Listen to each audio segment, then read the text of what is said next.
Hallelujah. ਸਾਰੇ ਭੈਣ ਭਰਾਵਾਂ ਨੂੰ ਜੈ ਮਸੀਹ ਦੀ। ਆਓ ਅਸੀਂ ਅੱਜ ਦੇ ਵਚਨ 'ਚੋਂ ਪੜ੍ਹਦੇ ਹਾਂ। ਕੂਚ ਅਧਿਆਇ 27। ਜਗਵੇਦੀ ਅਤੇ ਹੋਮ ਦੀਆਂ ਭੇਟਾਂ। ਤੂੰ ਸ਼ਟੀਮ ਦੀ ਲੱਕੜੀ ਦੀ ਇੱਕ ਜਗਵੇਦੀ 5 ਹੱਥ ਲੰਮੀ ਅਤੇ 5 ਹੱਥ ਚੌੜੀ ਬਣਾਈ। ਉਹ ਜਗਵੇਦੀ ਚੌਰਸ ਹੋਵੇ ਅਤੇ ਉਸ ਦੀ ਉਚਾਈ 3 ਹੱਥ ਹੋਵੇ। ਤੂੰ ਉਹਦੇ ਸਿੰਗ ਉਹਦੇ ਚੌਹਾਂ ਖੂੰਜਿਆਂ ਉੱਤੇ ਬਣਾਈ। ਉਹਦੇ ਸਿੰਗ ਉਸੇ ਤੋਂ ਹੋਣ ਅਤੇ ਤੂੰ ਉਸ ਨੂੰ ਪਿੱਤਲ ਨਾਲ ਮੜੀ। ਤੂੰ ਉਹਦੀ ਸੁਆਹ ਚੁੱਕਣ ਵਾਲੇ ਤਸਲੇ ਅਤੇ ਉਹਦੇ ਕੜਛੇ ਅਤੇ ਉਹਦੇ ਬਾਟੇ ਅਤੇ ਉਹਦੀਆਂ ਤ੍ਰਿਸ਼ੂਲੀਆਂ ਅਤੇ ਉਹਦੀਆਂ ਅੰਗੀਠੀਆਂ ਬਣਾਈ। ਉਸ ਦੇ ਸਾਰੇ ਭਾਂਡੇ ਨੂੰ ਪਿੱਤਲ ਦੇ ਬਣਾਈ। ਤੂੰ ਉਹਦੇ ਲਈ ਪਿੱਤਲ ਦੀ ਇੱਕ ਜਾਲੀਦਾਰ ਝੰਜਰੀ ਬਣਾਈ ਅਤੇ ਤੂੰ ਜਾਲੀ ਉੱਤੇ ਉਹਦੇ ਚੌਹਾਂ ਖੂੰਜਿਆਂ ਉੱਤੇ 4 ਕੜੇ ਪਿੱਤਲ ਦੇ ਬਣਾਈ। ਤੂੰ ਉਹਨੂੰ ਜਗਵੇਦੀ ਦੇ ਥੜੇ ਦੇ ਹੇਠ ਦੀ ਰੱਖੀ ਕਿ ਉਹ ਜਾਲੀ ਜਗਵੇਦੀ ਦੇ ਗੱਬੇ ਹੋਵੇ।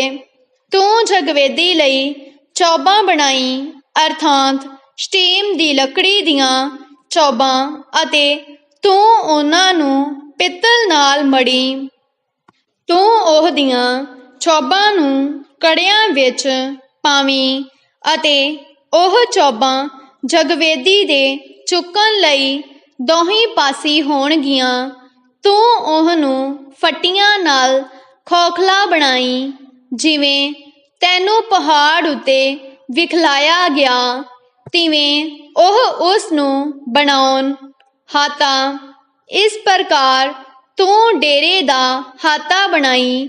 ਦੱਖਣ ਵੱਲ ਦੇ ਪਾਸੇ ਹਾਤੇ ਲਈ ਮਹੀਨ ਉਣੀ ਹੋਈ ਕਤਾਨ ਦੀਆਂ ਕਨਾਤਾਂ ਹੋਣ ਅਤੇ ਇੱਕ ਪਾਸੇ ਦੀ ਲੰਬਾਈ 100 ਹੱਥ ਹੋਵੇ ਅਤੇ ਉਹਦੀਆਂ ਥੰਮੀਆਂ 20 ਅਤੇ ਉਹਨਾਂ ਦੀਆਂ ਚੀਥੀਆਂ 20 ਪਿੱਤਲ ਦੀਆਂ ਹੋਣ ਅਤੇ ਥੰਮੀਆਂ ਦੇ ਕੁੰਡੇ ਅਤੇ ਉਹਨਾਂ ਦੇ ਕੜੇ ਚਾਂਦੀ ਦੇ ਹੋਣ। ਐਉਂ ਉੱਤਰ ਦੇ ਪਾਸੇ ਵੱਲ 100 ਹੱਥ ਲੰਬੀਆਂ ਕਨਾਤਾਂ ਹੋਣ ਅਤੇ ਉਹਦੀਆਂ ਥੰਮੀਆਂ 20 ਅਤੇ ਉਹਨਾਂ ਦੀਆਂ ਚੀਥੀਆਂ 20 ਪਿੱਤਲ ਦੀਆਂ ਹੋਣ ਅਤੇ ਉਹਨਾਂ ਥੰਮੀਆਂ ਦੇ ਕੁੰਡੇ ਅਤੇ ਉਹਨਾਂ ਦੇ ਕੜੇ ਚਾਂਦੀ ਦੇ ਹੋਣ। ਹਾਤੇ ਦੀ ਚੌੜਾਈ ਲਈ ਲਹਿੰਦੇ ਪਾਸੇ ਵੱਲ 50 ਹੱਥ ਦੀਆਂ ਕਨਾਤਾਂ ਅਤੇ ਉਹਨਾਂ ਦੀਆਂ ਥੰਮੀਆਂ 10 ਅਤੇ ਚੀਥੀਆਂ 10 ਹੋਣ ਅਤੇ ਹਾਤੇ ਦੀ ਚੌੜਾਈ ਚੜ੍ਹਦੇ ਪਾਸੇ ਵੱਲ 50 ਹੱਥ ਹੋਵੇ ਅਤੇ ਫਾਟਕ ਦੇ ਇੱਕ ਪਾਸੇ ਦੀਆਂ ਕਨਾਤਾਂ 15 ਹੱਥ ਹੋਣ ਅਤੇ ਉਹਨਾਂ ਦੀਆਂ ਥੰਮੀਆਂ 3 ਅਤੇ ਉਹਨਾਂ ਦੀਆਂ ਚੀਥੀਆਂ 3 ਹੋਣ ਅਤੇ ਦੂਜੇ ਪਾਸੇ ਦੀਆਂ ਕਨਾਤਾਂ 15 ਹੱਥ ਹੋਣ। ਉਹਨਾਂ ਦੀਆਂ ਥੰਮੀਆਂ 3 ਅਤੇ ਉਹਨਾਂ ਦੀਆਂ ਚੀਥੀਆਂ 3 ਹੋਣ। ਹਾਤੇ ਦੇ ਫਾਟਕ ਲਈ ਇੱਕ ਔਟ 20 ਹੱਥ ਦੀ ਨੀਲੇ ਬੈਂਗਣੀ ਅਤੇ ਕਿਰਮਚੀ ਮਹੀਨ ਉਣੇ ਹੋਏ ਕਤਾਨ ਦੇ ਬਣਾਈ ਅਤੇ ਇਹ ਕਸੀਦੇਕਾਰ ਦਾ ਕੰਮ ਹੋਵੇ। ਉਹਨਾਂ ਦੀਆਂ ਥੰਮੀਆਂ 4 ਅਤੇ ਉਹਨਾਂ ਦੀਆਂ ਚੀਥੀਆਂ 4 ਹੋਣ ਅਤੇ ਹਾਤੇ ਦੀਆਂ ਸਾਰੀਆਂ ਥੰਮੀਆਂ ਚੁਫੇਰੇ ਚਾਂਦੀ ਦੀਆਂ ਲਕੀਰਾਂ ਨਾਲ ਸਜਾਈਆਂ ਹੋਈਆਂ ਹੋਣ। ਉਹਨਾਂ ਦੇ ਕੁੰਡੇ ਚਾਂਦੀ ਦੇ ਅਤੇ ਉਹਨਾਂ ਦੀਆਂ ਥੰਮੀਆਂ ਪਿੱਤਲ ਦੀਆਂ ਹੋਣ। ਹਾਤੇ ਦੀ ਲੰਬਾਈ 100 ਹੱਥ ਅਤੇ ਚੌੜਾਈ ਸਭਨੀ ਥਾਈਂ 50 ਹੱਥ ਅਤੇ ਉਸ ਦੀ ਉਚਾਈ 5 ਹੱਥ ਮਹੀਨ ਉਣੀ ਹੋਈ ਕਤਾਨ ਦੀ ਹੋਵੇ ਅਤੇ ਉਹਨਾਂ ਦੀਆਂ ਚੀਥੀਆਂ ਪਿੱਤਲ ਦੀਆਂ ਹੋਣ।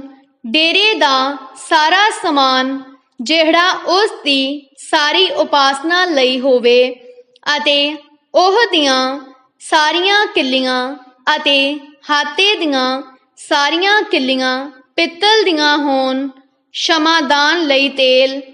ਤੂੰ ਇਸਰਾਏਲੀਆਂ ਨੂੰ ਹੁਕਮ ਦੇ ਕਿ ਉਹ ਤੇਰੇ ਕੋਲ ਨਿਰੋਲ ਕੁਟਵਾਂ ਜੈਤੂਨ ਦਾ ਤੇਲ ਚਾਨਣੇ ਲਈ ਲਿਆਉਣ, ਤਾਂ ਜੋ ਸ਼ਮਾਦਾਨ ਸਦਾ ਜਗਦਾ ਰਹੇ ਅਤੇ ਮੰਡਲੀ ਦੇ ਤੰਬੂ ਵਿੱਚ ਉਸ ਪਰਦੇ ਦੇ ਬਾਹਰ ਜਿਹੜਾ ਸਾਖੀ ਦੇ ਅੱਗੇ ਹੈ, ਹਾਰੂਨ ਅਤੇ ਉਸ ਦੇ ਪੁੱਤਰ ਉਹਨੂੰ ਸ਼ਾਮ ਤੋਂ ਸਵੇਰ ਤੀਕ ਯਹੋਵਾ ਅੱਗੇ ਸਵਾਰਨ। ਇਹ ਸਦਾ ਦੀ ਵਿਧੀ ਪੀੜ੍ਹੀਆਂ ਤੀਕ ਇਸਰਾਏਲੀਆਂ ਵੱਲੋਂ ਹੈ। ਆਮੀਨ।